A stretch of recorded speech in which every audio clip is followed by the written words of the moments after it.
पाकिस्तान को नर्वस होने की अभी और जरूरत भी है। क्यों? क्योंकि पाकिस्तान का बेइज्जत होना जारी है। यह खबर डावोस से है।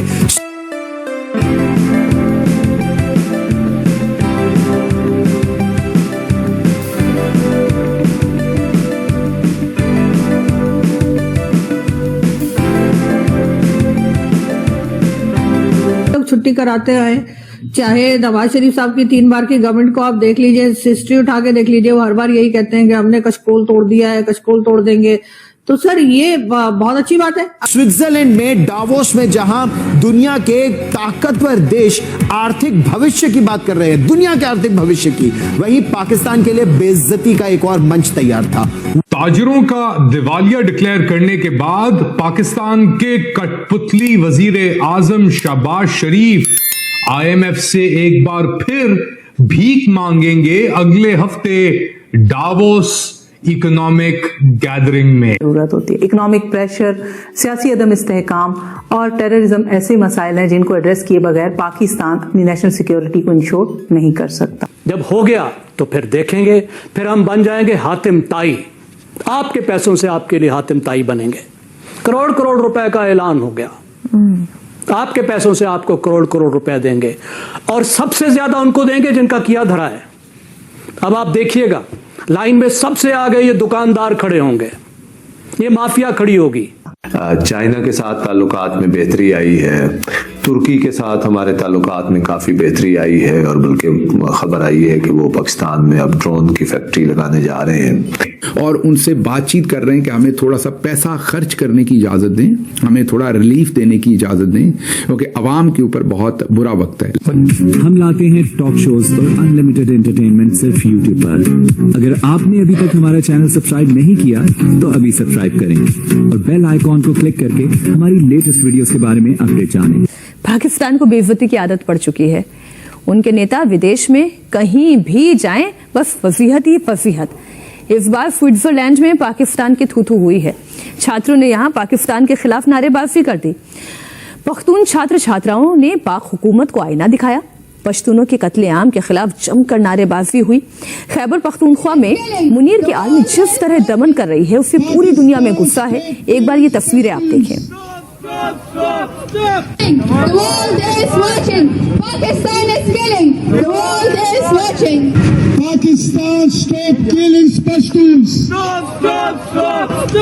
अभी नहीं हुआ कुछ तो ठीक है, कुछ नहीं हुआ। जब हो गया तो फिर देखेंगे, फिर हम बन जाएंगे हातिम ताई। आपके पैसों से आपके लिए हातिम ताई बनेंगे। करोड़ करोड़ रुपए का ऐलान हो गया, आपके पैसों से आपको करोड़ करोड़ रुपए देंगे और सबसे ज्यादा उनको देंगे जिनका किया धरा है। अब आप देखिएगा, लाइन में सबसे आगे ये दुकानदार खड़े होंगे, ये माफिया खड़ी होगी। टके का टैक्स नहीं दिया होगा, कहेंगे 10 अरब रुपए तो हमें दे दो, हमारा बड़ा नुकसान हो गया है। प्रिवेंशन में हुकूमत को फायदा नहीं नजर आता। उन्होंने इस तरह का निजाम ही नहीं बनाया कि प्रिवेंशन की वजह से कोई पॉलिटिकल वो फायदा नहीं। उनको फायदा नजर आता है रिलीफ में, हेल्थ सिस्टम के ठीक होने में उनका फायदा नहीं है, बीमारियों से बचाव में उनका फायदा नहीं है। बीमारियां आ जाएंगी तो कुछ अस्पताल हम बना देंगे, सैलाब आ जाए तो फायदा है, बीमारियां आ जाए तो फायदा है। सैलाब आएगा तो होगा, सैलाब से बचाव नहीं करना। आपको याद है पिछले दिनों क्या हुआ, इस्लामाबाद में फ्लड्स पर मीटिंग थी तो पंजाब वालों ने जूनियर से अफसर को भेज दिया, वो मीटिंग ही नहीं हो सकी। जहां इतनी बड़ी कयामत अभी पिछली गर्मियों में आई थी, वहां तैयारी के बारे में इतनी संजीदगी है। जब फ्लड आ जाएगा तो फिर मिनिस्टर भी वहां पहुंचे होंगे, वहां देगें भी पकेंगी, फिर हम दिखाएंगे कि हम कितने जबरदस्त से ये लोग छुट्टी कराते आए, चाहे नवाज शरीफ साहब की 3 बार की गवर्नमेंट को आप देख लीजिए, हिस्ट्री उठा के देख लीजिए, वो हर बार यही कहते हैं कि हमने कशकोल तोड़ दिया है, कशकोल तोड़ देंगे।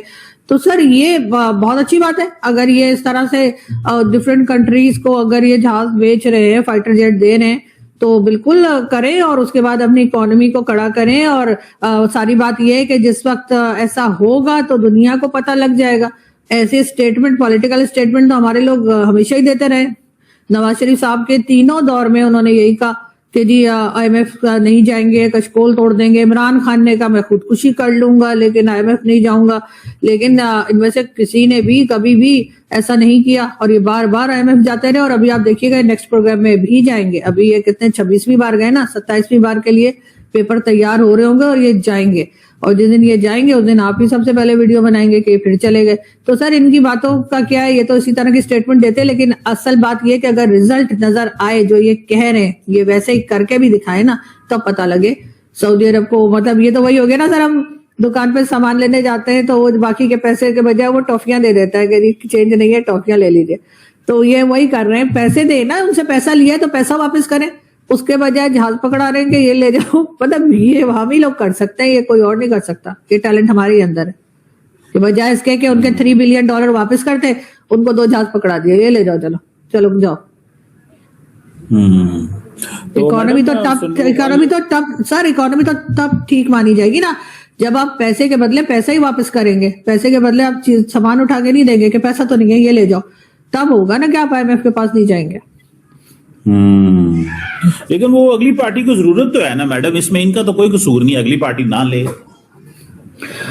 सर वो क्या करें, वो बेचारे जहाज भी ना ले, पैसा भी नहीं मिल रहा, वो कह रहे होंगे चलो कुछ तो मिल रहा है ना। वो जैसे भागते चोर की लंगोटी सही वाली बात हो गई कि कुछ तो मिल रहा है, वरना तो कुछ भी नहीं होता। क्या है, अब आपके लिए मैंने बड़े अच्छा सा एक पॉइंट रखा हुआ है, इसीलिए अब आप अगर वहां जाएंगे तो वहां आप करेंगे क्या, वो ज्यादा बड़ी बात है, क्योंकि उससे 1 बिलियन का कनेक्शन है।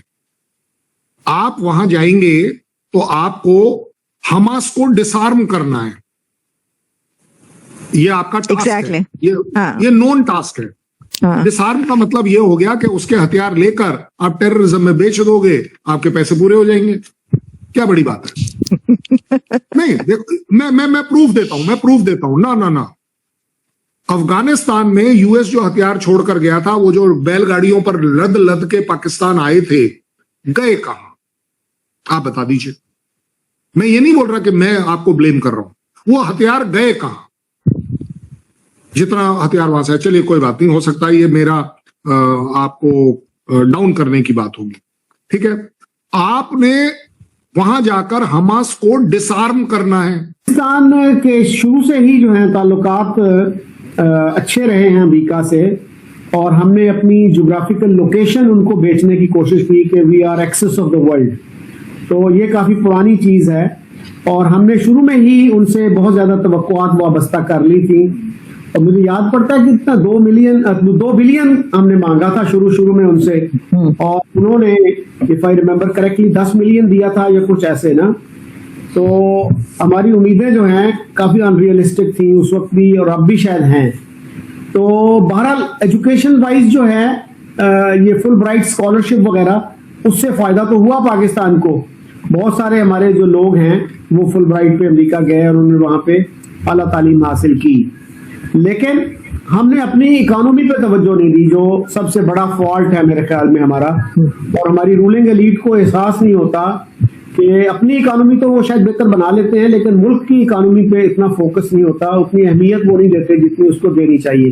क्योंकि आज के दौर में अल्टीमेटली जो चीज आपकी रिस्पेक्ट को डिटरमिन करती है, और मेरा ख्याल पहले भी यही था, कोई नई चीज नहीं है, वो इकोनॉमी है।